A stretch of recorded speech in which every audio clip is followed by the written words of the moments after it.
안녕하세요. 금요사건 파일 디바제시카입니다.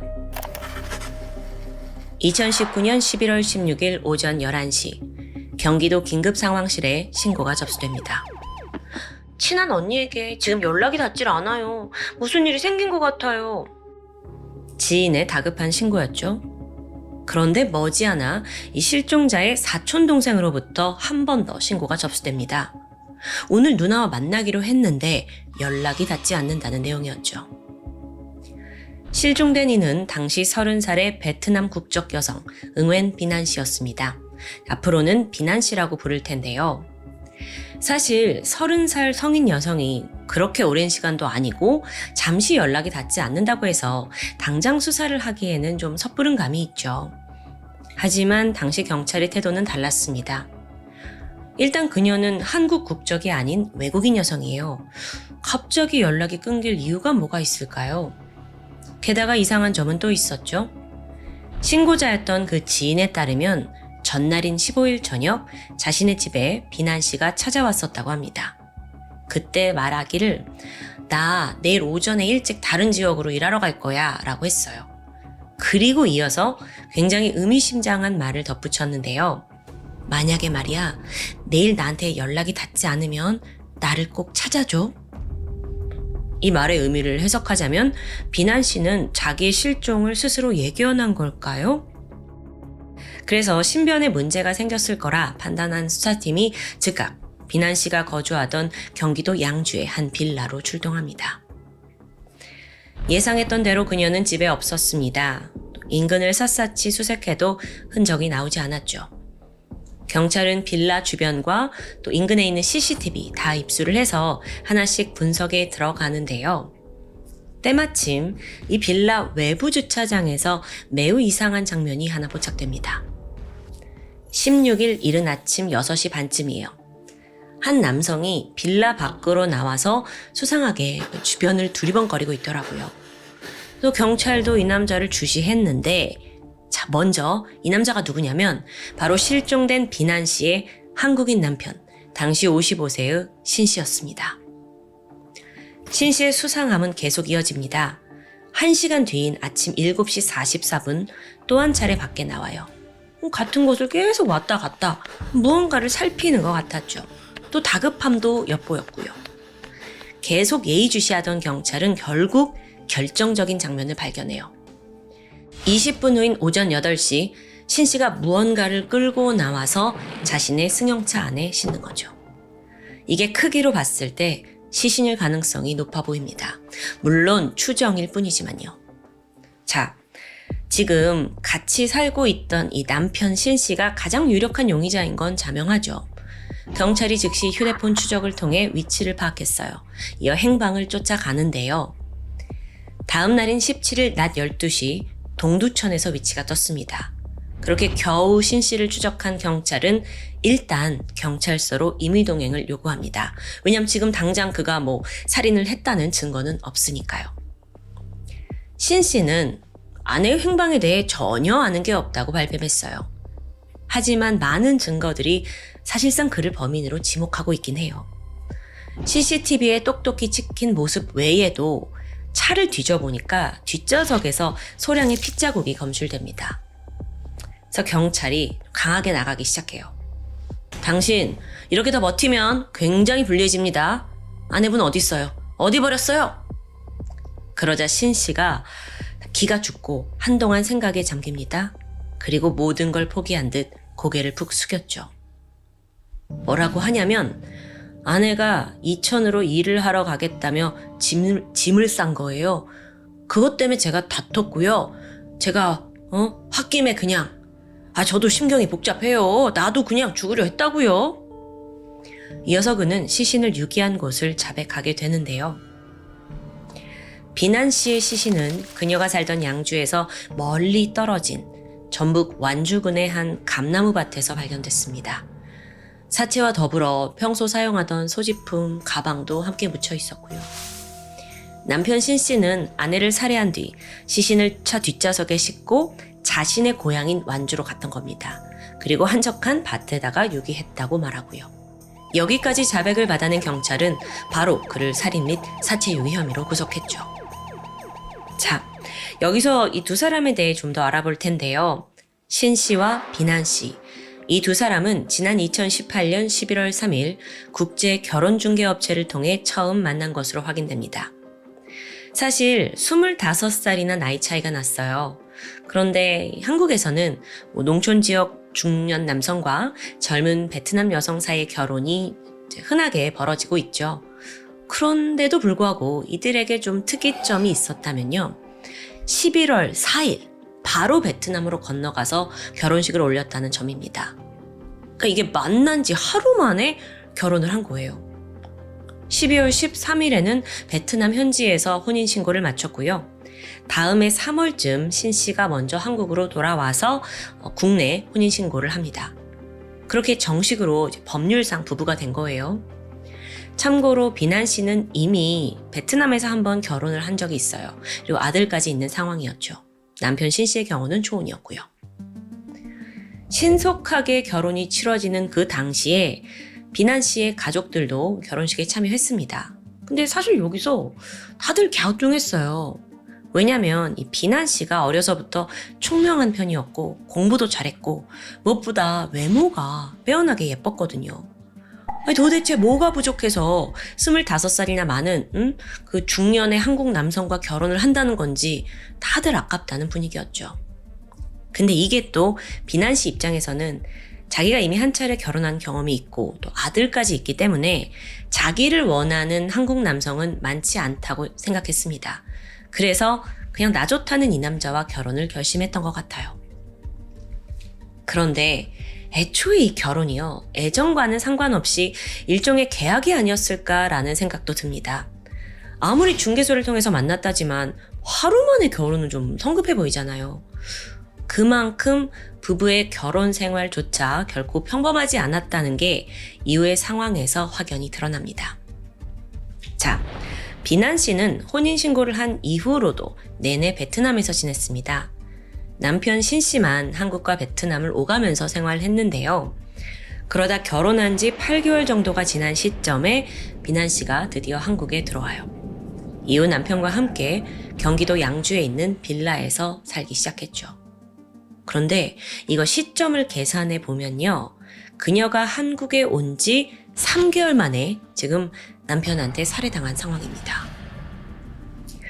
조사 과정에서 두 사람이 주고받았던 카카오톡 메시지 내용이 밝혀졌습니다. 보니까 비난 씨가 한국에 오기 전부터 남편과 메시지 안에서 다툼을 계속한 정황이 있어요. 그녀 입장에서는 신 씨와 대화가 잘 통하지 않았어요. 한국어도 서툴다 보니 의사소통에 어려움이 많았죠. 게다가 이후에 한국에 이제 왔잖아요. 그리고 나서 부부는 주로 돈 때문에 다투게 됩니다. 비난 씨가 자주 남편에게 금전적인 요구를 했었다고 하는데 여기에 남편도 격분해서 화를 낸 적이 많았고요. 그런데요, 이 금전 요구에 대해서 피해자 유가족은 좀 다른 주장을 합니다. 그러니까 아내 비난 씨가 무조건 돈을 달라라고 한 게 아니라 그냥 아내로서 기본적인 생활비를 요구했다는 거예요. 이게 왜 그랬냐면 경제권이 100% 남편에게 있었어요.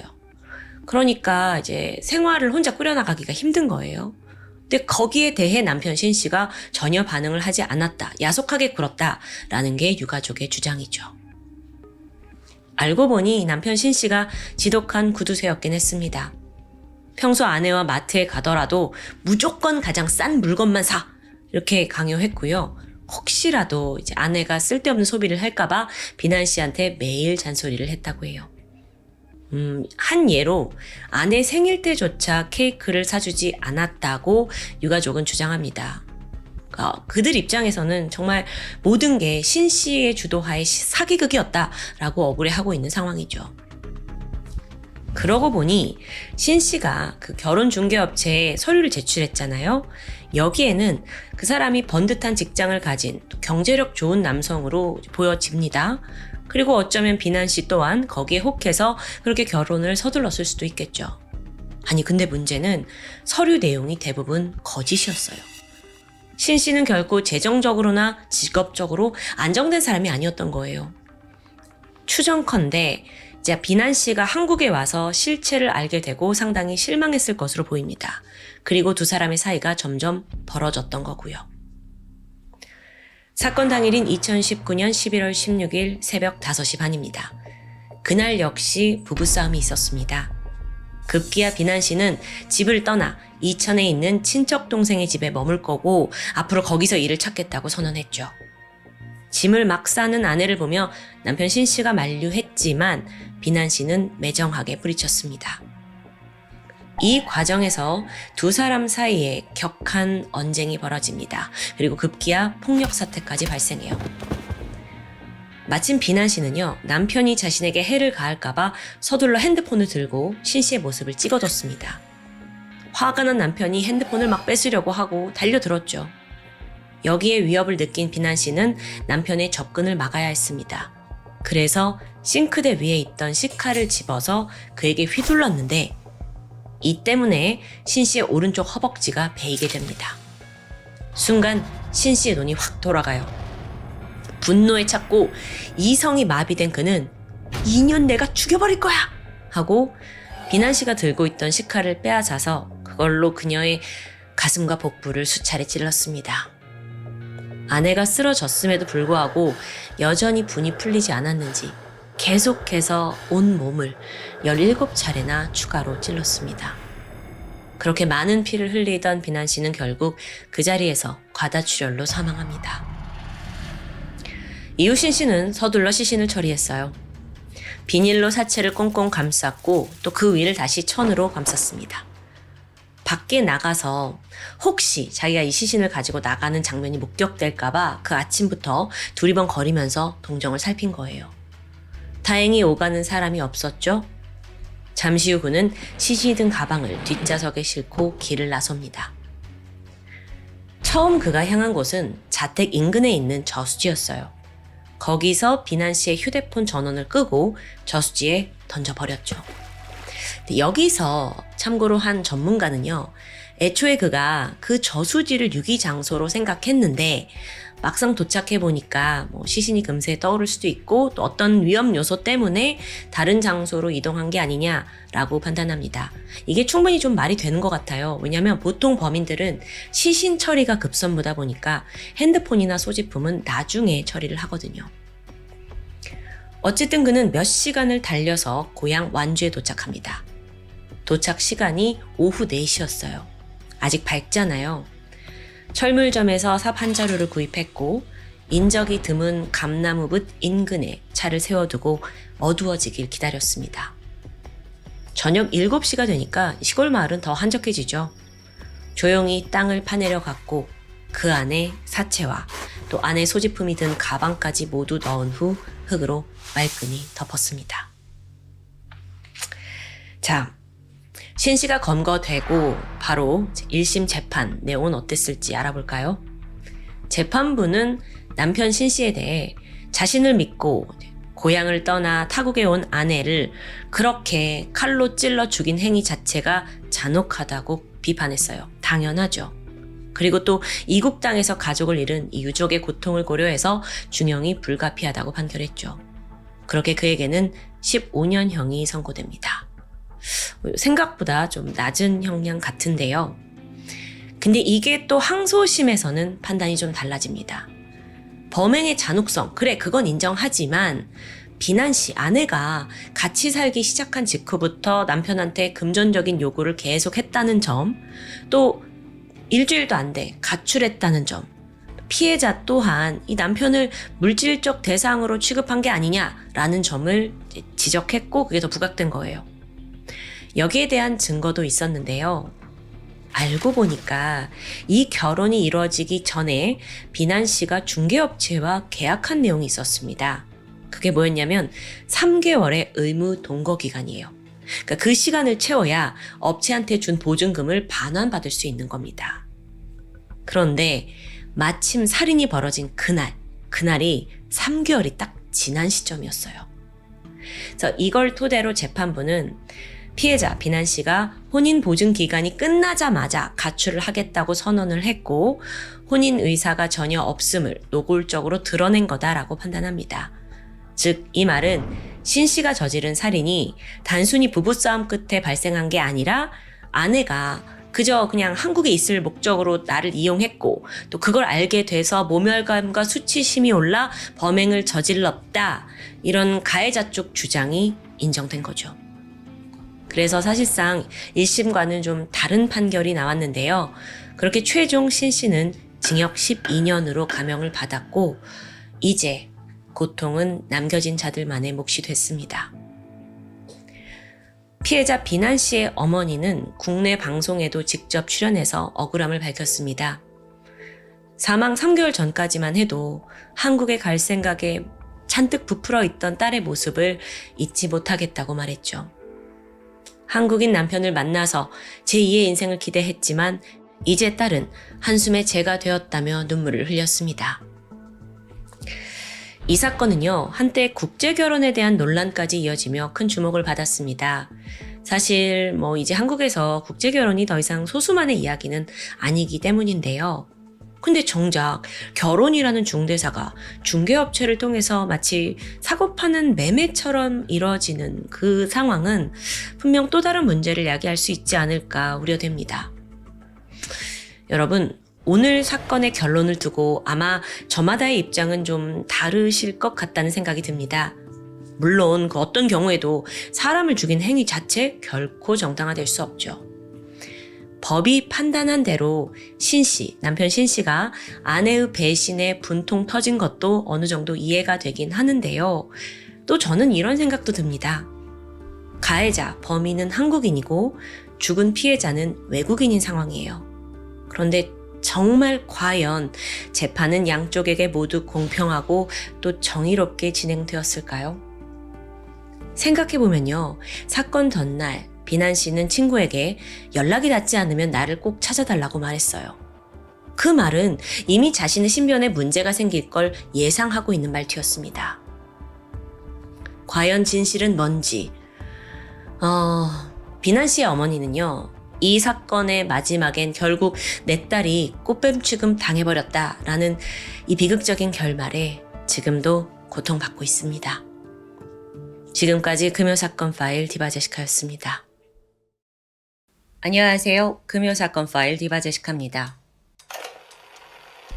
2013년 4월 24일 아직 해도 뜨지 않은 컴컴한 새벽 5시에 전라남도 고흥군 119로 충격적인 신고가 들어옵니다. 여기 지금 다리 아래로 사람이 떨어졌어요. 동생이 사진을 찍다가 얼른 출동해주세요. 신고자는 40대 여성 김 씨였습니다. 일행이 사진을 찍다가 다리에서 추락했다는 내용이에요. 당시 119 상담원이 신고자분 사고 장소가 어디예요? 사고 장소가 어디죠? 여러 번 물었는데요. 너무도 놀란 김 씨가 말을 제대로 잇지 못합니다. 그나마 다행히 옆에 있던 다른 여성이 위치를 설명해 줬어요. 그 사고 지점은 전라남도 고흥군에 있는 나로도, 이 섬으로 들어가는 다리인 나로 2대교였습니다. 급히 119 대원이 출동을 하게 되는데 현장으로 가던 길에 잠깐 생각에 잠깁니다. 그 대교라면 바닥까지 높이가 한 20m 돼요. 그러니까 적어도 아파트 6층 정도 높이죠. 여기서 추락하면 치명상입니다. 사지 골절은 물론이고 머리부터 떨어질 경우 즉사할 수도 있어요. 그 외에 장기 손상, 뇌출혈, 척추 골절도 비일비재하고요. 간혹 살아남더라도 저체온증으로 오래 버틸 수 있을까 싶어요. 더욱이 나로 이 대교 인근 해역에 물살이 빠른 편입니다. 구조대가 서둘러 도착하겠지만 그 짧은 시간에도 그대로 멀리 떠내려갈 가능성이 있다는 거죠. 출동대원은 마음이 급해졌어요. 그리고 잠시 후 현장에 도착했는데 예상대로 구조자는 보이지 않았습니다. 다리 한쪽에 운동화 한쪽만 덩그러니 남아있더라고요. 그녀는 이미 떠내려갔거나 가라앉았을 가능성이 높은데요. 이어서 경비함정, 순찰정, 잠수부까지 동원돼서 대대적인 수색을 했고 또 물살이 빠르니까 그걸 고려해서 범위도 넓게 잡습니다. 그렇게 수색이 온종일 이어졌지만 안타깝게도 성과는 없었습니다. 시신조차 나오질 않아요. 한편 신고자인 41살 김 씨와 함께 온 일행 43살의 여성 서 씨는 마음을 졸이면서 수색을 지켜보고 있었습니다. 당황한 표정이 역력했죠. 경찰은 어떻게 사고가 났는지 그 경위를 파악하기 위해서 일행에게 여러 가지 정보를 묻게 돼요. 피해자가 누군지, 어떤 관계인지, 그리고 왜 이 새벽에 다리에 왔는지 그런 정보요. 우선 추락한 이는 31살의 여성 가명 최효진 씨였습니다. 그 일행들이 40대인 걸 감안하면 10살 차이가 나는 언니 동생 사이인 거죠. 세 사람 모두 전라남도 광양에 거주를 했는데요. 종종 함께 모여서 저녁을 먹거나 술자리를 즐기곤 했대요. 그러다 사고 전날인 23일에도 한 저녁 7시 30분쯤 효진아 밥 먹자 하고 언니 김 씨가 저녁을 제안했어요. 효진 씨는 별 약속이 없었기 때문에 흔쾌히 응했고요. 약속한 식당에 도착해보니 이미 원래 친했던 다른 언니 서 씨도 도착해 있는 상황이었습니다. 그날 세 사람은 밥을 먹으면서 막걸리를 곁들였습니다. 술자리가 무르익었고 어느덧 밤 10시가 됐어요. 근데 이때 김 씨가 이대로 집에 가기 너무 아쉽지 않냐? 하면서 고흥 나로도 쪽에 좀 괜찮은 데가 있으니까 같이 가서 술도 더 먹고 놀자고 제안을 하게 돼요. 갑작스러웠지만 다들 흔쾌히 받아들였죠. 그렇게 세 사람은 자정이 넘어 나로도 섬의 한 모텔에 도착합니다. 편의점에서 술을 구입해가지고 들어가요. 그리고 그걸 막 마시면서 새벽 4시 반까지 여자들끼리 무한수다를 떨었대요. 날이 밝고 아침이 되면 집에 가자 이럴 생각이었는데 생각보다 다들 너무 많이 취해서 얼굴이 벌개지는 거예요. 이때 야 우리 나가서 바람이나 좀 쐬자. 그렇게 세 사람이 모텔을 나와서 거기서 그리 멀지 않은 나로 2 대교를 걷게 된 겁니다. 바닷바람을 맞으니까 술이 더 빨리 깨는 듯 했죠. 그런데 대교 중간쯤 다다랐을 무렵에 효진 씨가 돌연 언니들 우리 셀카 찍자 하면서 사진을 찍자고 가요. 그 난간 쪽으로 이제 술이 좀 취했으니까 비틀거리면서 다가갔죠. 자 이제 찍는다. 찰칵. 근데 이 순간 강한 바람이 불었어요. 효진 씨가 막 중심을 잃더니 그대로 다리 밑으로 떨어져 버린 거예요. 그걸 눈앞에서 본 김 씨와 서 씨는 너무 놀래서 비명을 질렀고 막 패닉에 빠집니다. 그래서 가까스로 정신을 붙잡은 김 씨가 119에 신고를 했는데요. 정말 너무 갑작스럽게 벌어진 사고였죠. 그런데 이들 진술을 듣던 경찰이 뭔가 석연치 않은 느낌이 들었어요. 사고가 발생한 그 새벽 5시쯤은 아직 동이 완전히 트지 않은 시각이라 어둠이 깔려 있습니다. 가까운 사물조차 제대로 식별하기 어렵다고 해요.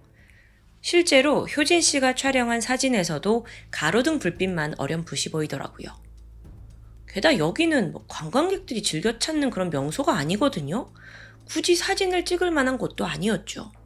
물론 세 사람이 기념사진을 찍고 싶었을 수도 있긴 한데요. 다음으로 경찰은 이 세 사람이 묵었다던 모텔을 찾아갑니다. 방 안에 빈 술병들과 함께 효진 씨의 머리끈이 떨어져 있었어요. 밤사이 이들이 여기 머물렀던 건 사실인 듯 합니다. 그런데 또 어딘가 좀 이상한 느낌이 들었죠. 왜냐면 빈 술병 종이컵이 좀 가지런히 정렬되어 있는 느낌이었어요. 약간 현장이 조작된 것 같다라는 찜찜함을 지울 수 없었죠. 그래서 이런 의심을 토대로 경찰은 김 씨와 서 씨를 분리해서 당시의 상황을 자세히 물어봅니다. 정말 사고였다면 두 사람의 진술 동일할 거예요. 먼저 서 씨는 효진이가 난간 쪽으로 비틀거리다가 정말 찰나의 순간 다리 밑으로 떨어졌다라고 진술했습니다. 그런데 반면 김 씨는 기억이 잘 나지 않는데요. 워낙 순식간에 벌어진 일인데다가 술 때문에 기억이 흐릿한 것 같아요. 그런데 그때의 기억, 너무 중요하잖아요. 사고의 순간인데. 근데 그 기억을 더듬으려는 최소한의 노력도 좀 보이지 않는 겁니다.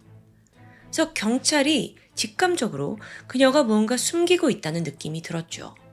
근데 이건 아직까지 그저 직감일 뿐이에요. 자, 잠시 여기서 최효진 씨에 대해서 알아보면요.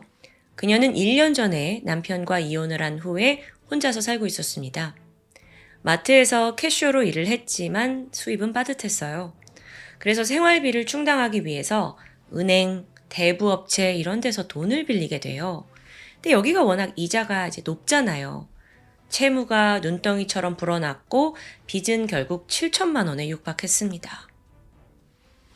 그런데 경찰이 좀 더 조사를 해보니까 이런 상황에서 효진 씨가 최근 1년 사이 무려 4건의 사망보험에 가입했습니다. 아니, 생활비가 없어서 대출을 한 사람이 보험료를 낸다? 돈이 있나? 이거 자기 돈이 아니었나? 경찰은 보험금 납입 내역을 확인하게 되는데 예상은 적중했어요. 실제로 그 보험금은 효진 씨가 아니라 34살의 신 씨라는 남성 계좌에서 빠져나가고 있더라고요. 그리고 그는 순천에서 사채업을 하고 있었습니다. 조금 더 기록을 살펴보니까 눈에 띄는 점이 있었죠. 딱 3개월 전쯤 효진 씨의 보험 수익자가 신 씨로 변경됐더라고요. 실제 보험회사 CCTV에 효진 씨가 직접 와서 서류에 서명하는 모습도 남아 있어요. 그러니까 뭐 절차상의 문제는 없는 거죠. 그런데 결론적으로 효진 씨가 실종된 지금 가장 큰 수혜를 받는 건 신 씨예요. 경찰은 조심히 그를 불러서 보험 관계 이거 어떻게 된 거냐 묻기 시작하는데 그러자 신 씨가 말하길 아니 내 여자친구가 돈이 없으면 보험금 정도 내줄 수 있는 거 아니에요? 그게 뭐가 문제라는 거야. 보험 수익자가 내가 된 거예요? 그럼 걔가 가족이 없으니까 그런 거죠. 즉 두 사람이 연인 관계고 자연스럽게 도와주려다 보니 그렇게 된 거라는 거예요. 근데 여전히 좀 직업이 걸려요. 이 사람은 사채업자고 효진 씨는 빚이 많았잖아요. 근데 또 둘이 사귄 건 맞고. 분명 수상한 점이 있을 텐데. 그렇게 여러 방향으로 조사를 하던 경찰이 결정적인 단서를 찾아냅니다. 효진 씨가 실종되기 며칠 전에 한 코란도 차량이 나로 이 대교 인근을 여러 번 왕복하는 게 CCTV에 포착된 거예요. 이 차, 이 코란도 얘는 뭔데 이렇게 자주 보이지? 하고 차 번호를 조회했더니 차주는 놀랍게도 신 씨였습니다. 물론 이게 살인을 했다는 증거는 아니에요. 현장을 사전에 답사했다고는 볼 수 있죠. 근데 여러분, 지금 잊지 말아야 할 게 있습니다. 사건이 발생했을 때 함께 있던 건 2명의 그 언니들, 김 씨와 서 씨였어요. 생각해보면 사채업자 신 씨는 효진 씨가 사망하게 되면서 4억 3천만 원의 보험금을 챙길 수 있어요. 근데 그 보험금을 타려고 모든 걸 사고로 위장했다? 거기에 목격자 언니들까지 있었다? 그럼 뭐가 좋을까? 목격자가 있으면 모든 게 더 수월해질 수 있겠구나. 그런데 풀리지 않는 부분이 있죠. 평소 이 언니들은 효진 씨와 친했거든요. 근데 이 언니들이 범행에 공모할 이유가 뭐냐고요. 혹시 우리가 모르는 어떤 관계가 얽혀 있는 건 아닐까요? 그래서 경찰이 이 세 사람의 관계를 집중적으로 파고들어요. 마침내 연결점을 밝혀냈죠. 김 씨와 서 씨 두 사람이 모두 사채업자 신 씨로부터 수천만 원의 돈을 빌린 정황입니다. 그리고 좀 더 파보니까 이 세 사람이 사건 전부터 여러 차례 만남을 가졌더라고요. 식당에서 같이 밥을 먹는 모습도 CCTV에 찍혀 있고 식당 주인도 기억난다고 증언을 했어요. 그러니까 다시 말해서 이들 세 명이 한 패가 될 수도 있다는 거죠. 자, 효진 씨, 죽음으로 가장 큰 혜택을 보는 신 씨가 자기한테 돈 꿔간 언니들한테 어떤 조건을 걸면서 사건에 끌어들었다. 이렇게 가정이 되는데 그 조건은 빚을 탕감해준다 이 정도가 유력하겠죠. 자, 여기까지 이렇게 가정이 나오면서 경찰은 세 사람의 휴대폰 위치 추적을 합니다. 사건 당일 어떻게 이동했는지 그 경로를 면밀히 살피게 돼요. 동시에 사고 당시 주변에 있던 차량, 행인들을 상대로 탐문도 벌였습니다. 이쯤 되면 앞서 경찰이 만들어 놓은 추정을 뒷받침하는 어떤 결정적인 단서가 분명 나오리라 기대한 거예요. 그런데 사건이 발생하고 한 달 가까이 수사가 이어졌지만 아무런 혐의점이 발견되지 않습니다. 아니, 분명 경찰의 촉은 신 씨가 범인이야. 근데 답답하리만큼 증거가 없는 거예요. 살인은 고사하고 추락 사고에 연루됐다는 증거도 없고요. 지금 더욱이 시신도 없잖아요. 그러니까 막막하죠. 그런데 또 이런 상황에서 신 씨가 돌발 행동을 합니다. 자기가 직접 해양경찰서에 찾아가서 여자친구 수사 기록 정보를 보여달래요. 이게 뭐 보험사에 청구를 하기 위해서 내가 필요하다라고는 했지만 그가 범인이라면 진짜 속셈은 경찰이 어디까지 찾아냈는지 알아냈는지 확인하려는 걸 수도 있습니다. 그래서 경찰이 아직까지 정보 공개는 좀 힘들 것 같습니다. 거부를 하게 되는데 신 씨가 손해 사정사까지 고용을 해서 막 민원을 접수해요. 마치 경찰의 수사를 조롱이라도 하는 듯 아주 대범하고 뻔뻔하게 행동하고 있었죠. 그렇게 시간은 무려 2달 가까이 흘렀습니다. 여전히 제자리에만 있던 사건인데 6월 7일 날 정말 믿기 힘든 기적 같은 일이 벌어졌어요. 오후 3시쯤 전남 여수입니다. 여수 화정면 백야대교 인근에 있는 갯벌 바위 틈에서 심하게 부패된 여성의 시신이 발견된 거예요. 신원을 밝혀보니 바로 효진 씨였습니다. 그제서야 경찰 입장에서는 작은 희망이 보여요. 그녀가 정말 사고사를 당한 건지 확인할 수 있으니까요. 때마침 부검 결과가 도착했는데 사인은 경부 압박 질식사로 밝혀집니다. 목이 졸려서 살해당한 거예요. 게다가 사실요, 이 시신이 발견된 순간부터 타살은 명백했어요. 왜 그랬냐면 이 시신이 커튼천에 쌓여서 녹색 철망으로 돌돌 감겨져 있었기 때문입니다. 게다가 물 위로 떠오르지 못하게 하려고 공사장 벽돌 같은 거 2개가 끈으로 단단히 묶여 있었고요. 자, 타살인 건 맞아요. 그런데 또 한 가지 의문점이 남죠? 아니, 고흥에 있는 나로 이 대교에서 추락했다는 효진 씨가 왜 멀리 떨어져 있는 여수 백야대교에서 발견된 걸까요? 이 2개의 대로 모두 남해상에 있긴 하는데요. 거리로는 45km나 떨어져 있어요. 그럼 물에 이렇게 떠내려온 거 아니냐 생각하실 수 있죠? 근데 조류가요, 여수 백야대교에서 고흥 나로 이 대교 쪽으로 흐릅니다. 그러니까 떠내려왔다는 것 자체가 말이 안 돼요. 이게 어떻게 하다가 순간 경찰이 깨닫습니다. 이거 처음부터 거짓말이구나. 실제 유기 장소가 나로 이 대교가 아니었고 원래부터 백야대교였구나 라는 걸 깨닫는 거예요. 그런 말이 되죠. 여태껏 경찰은 신고만 믿고 그냥 고흥 쪽, 그 대교 쪽만 수색을 하고 있었으니까 시신을 못 찾았던 겁니다. 자, 이렇게 실마리가 하나둘 술술 풀리는 듯 했죠. 일단 시신이 발견됐고 경찰은 거짓 신고를 한 2 언니 김 씨와 서 씨, 그리고 주범 신 씨까지 3명 모두 살인 및 사체 유기 혐의로 긴급 체포합니다. 그러자 신 씨는 젠장 하면서 순순히 검거에 응했어요. 그런데 김 씨와 서 씨는 살인 공모 말도 안 된다 강하게 부인합니다. 저희는요, 살인은 몰라요. 효진이한테 수면제 먹인 건 맞는데요. 그 다음에는 그냥 신 씨한테 데려가라고 넘겨준 게 다예요. 수면제를 먹이셨군요. 근데 이 둘은 정말 진실을 말하는 걸까요? 바로 이때 여유롭게 미소를 짓고 있던 형사님이 2 사람 앞에 영상 하나를 틀어줍니다. 그걸 본 김 씨와 서 씨는 꿀먹은 벙어리가 됐죠. CCTV 영상인데요. 그날 사건 당일날 2 사람이 신 씨의 코란도 차량을 타고 여수 백야대교에 들르는 장면이 있는 거예요. 그러니까 같이 공모한 게 다 드러나는 거죠. 다행히도 신 씨까지 자백을 하면서 2 여자의 혐의가 드러나요. 그렇다면 여러분, 도대체 그날 무슨 일이 있었던 걸까요? 지난 2012년 말입니다. 효진 씨는 언니 서 씨의 소개로 사채업자 신 씨를 처음 만나게 됐습니다. 당시 남편과 헤어지고 얼마 안 돼서 혼자 지내고 있었어요. 생활비에 쪼달렸고 하루하루 힘들게 버텼는데 그러다 보니 정서적으로도 경제적으로도 지쳐 있었죠. 신 씨는 바로 이 점을 파고든 겁니다. 효진 씨를 만날 때마다 호탕하게 돈을 쓰면서 그녀의 마음을 얻어낸 거예요. 그렇게 두 사람이 빠르게 가까워졌고 이내 연인 관계가 되었는데요.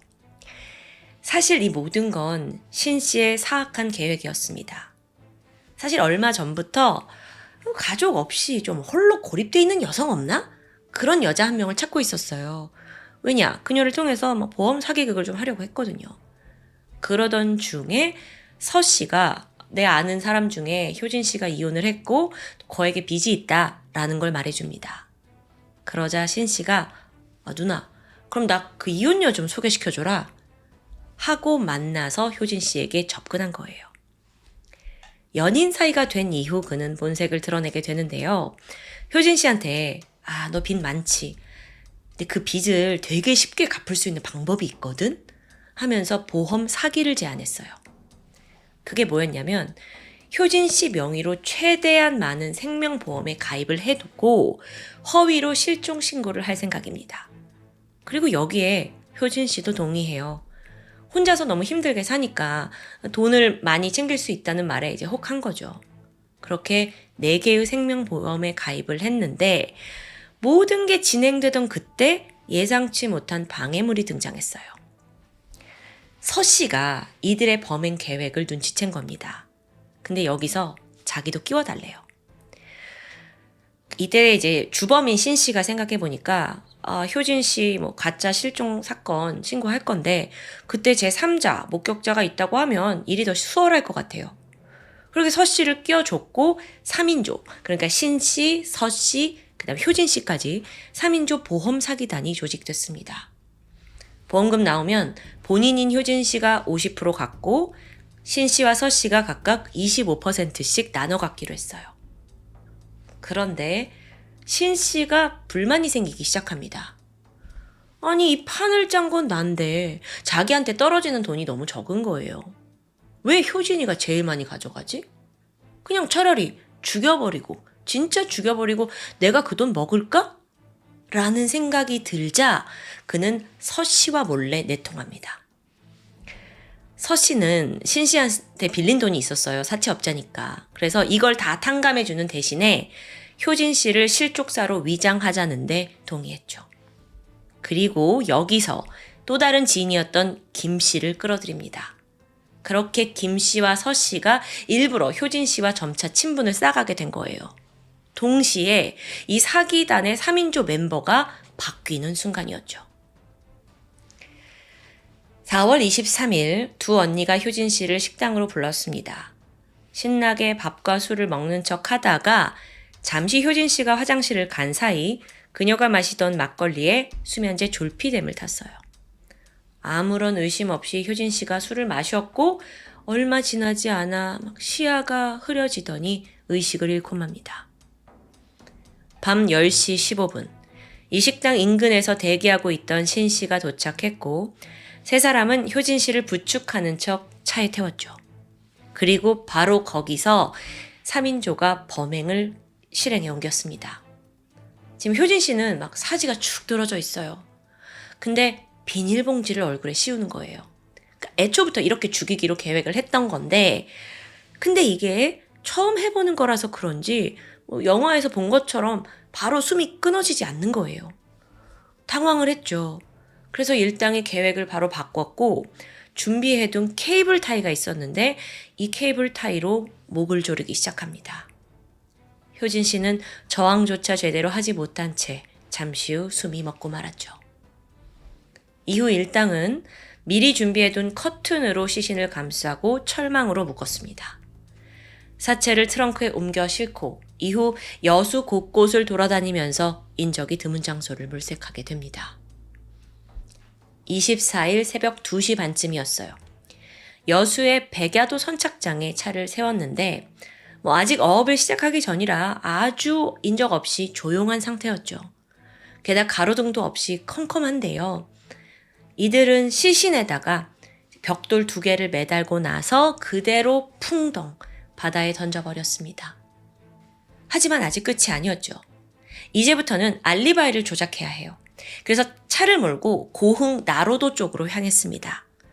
여자 셋이 즉흥적으로 이 나로도 쪽으로 여행을 온 것처럼 꾸밀 생각이었어요. 그리고 경찰의 수사가 미칠 걸 예상해서 일부러 CCTV가 없는 숙소를 골라둡니다. 술을 많이 마신 것처럼 방 안에다가 빈 술병 잔 세팅했고요. 마지막으로 효진 씨의 머리끈을 일부러 남겨두었죠. 뿐만 아니라요. 김 씨와 서 씨는 나로 이 대교에다가 효진 씨의 운동화 한 짝을 자연스럽게 둡니다. 추락 상황을 이렇게 다 철저하게 연출해 둔 거예요. 그리고 잠시 후 잠깐만 당황한 척 좀 하고 막 연기를 펼치면서 신고를 했고, 이때 옆에 있던 서 씨는 김 씨가 실수를 하지 않도록 옆에서 하나하나 코칭하고 있었어요. 와, 정말 너무 소름 돋죠. 이렇게 사건 전말이 드러났습니다. 세 사람 검찰에 기소됐죠. 앞서 신 씨는 경찰 조사에서 순순히 자백을 했었잖아요. 그런데 재판장에 들어가자 돌연 혐의를 부인합니다. 목을 졸라서 바다에 던지긴 했지만 죽을지는 몰랐다는 황당한 주장이에요. 그래서 이런 뻔뻔한 태도를 보이니까 방청객들조차 헛웃음, 야유를 보냈을 정도라고 해요. 결과가 나오는데요. 1심 재판부는 신 씨에게 징역 30년, 그리고 서 씨와 김 씨 이 2인조에게는 각각 징역 20년을 선고합니다. 근데 여기에 대해서 검찰은 아니, 이 사람들이 얼마나 철저하게 계획한 범행인데 형 너무 가볍다. 즉시 항소했어요. 2심, 3심이 이어졌죠. 최종적으로 2014년 9월 대법원은 사건의 공모한 사실이 충분히 입증된다라는 판결을 내립니다. 그러면서 신 씨에게 최종 무기징역을 선고했어요. 다만 서 씨와 김 씨는 경제적 어려움도 있었고 채무에 시달리는 상황이었고 거기에서 신 씨의 꼬임에 넘어갔다라는 점이 고려됩니다. 그러니까 이 사건에 신 씨의 강압이 있었다고 본 거죠. 또한 두 사람은 어느 정도 범죄를 뉘우치고 있다고 판단하에 1심보다 훨씬 감형된 징역 15년이 선고됩니다. 자칫하면 효진 씨가 단순 실족사로 치부돼서 범인들의 악행이 영영 묻힐 뻔한 여수 백야대교 살인사건. 이 사건을 전체적으로 보면요. 정말 결정적인 순간에 효진 씨의 시신이 무리로 떠올랐어요. 그 전에는 짐작은 하지만 해결을 못하고 있던 상황이에요. 시신이 나오지 않았다면 이 세 사람의 공모도 절대 밝히지 못했겠죠. 죄는 지은 대로 돌아오고 진실은 감춰도 언젠가 드러납니다. 어쩌면 피해자의 그 억울함이 끝내 물 위로 떠올라서 범인들을 법정에 세운 게 아닌가라는 생각이 들었습니다. 지금까지 금요사건 파일 디바제시카였습니다.